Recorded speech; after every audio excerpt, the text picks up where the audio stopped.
Yes, tuko Baraza la Sanaa la Taifa BASATA ambapo tunafahamu pia BASATA ni sehemu ambapo ni nzuri kwa wasanii. Bahati nzuri tumekutana na msanii wa nyimbo za Injili ambaye pia ni Joel Lwaga. Mambo vipi kaka? Safi kabisa, safi kabisa.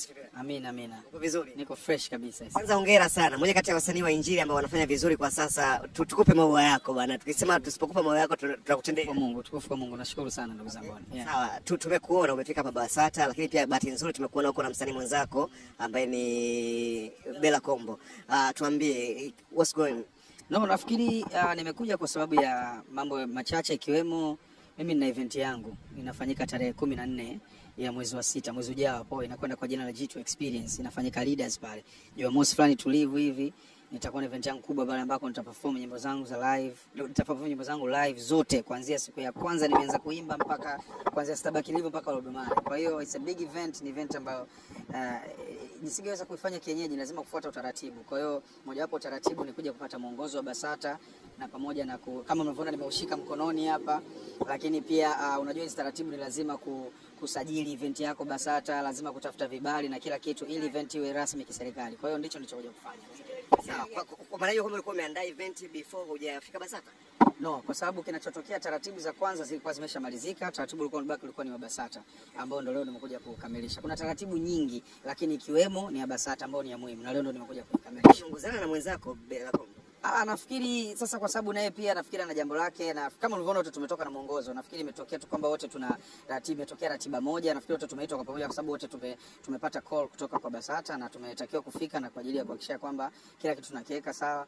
I think ni wakati tu umetokea kwamba tumekutana wote kwa wakati mmoja. Na hizi taarifa ambazo pia tumezisikia hapa kwamba mlikuwa mna event same place same day, na shida ilikuwa ni hakuna event ya same day. Event yangu tarehe 14 na hakuna event nyingine tarehe 14. Hii ni kwa jamani, alisema akakufuata kwa event yangu ni tarehe 14 June.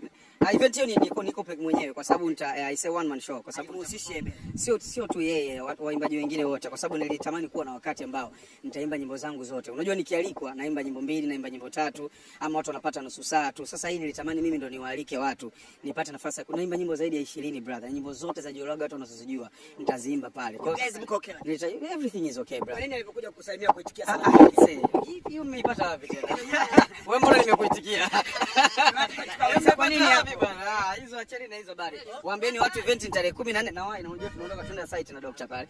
Jamani tarehe 14 June G2 Experience karibuni. All the best bro. Asante sana. Leaders Club tarehe 14 June pale Leaders Club. Asante. Haya.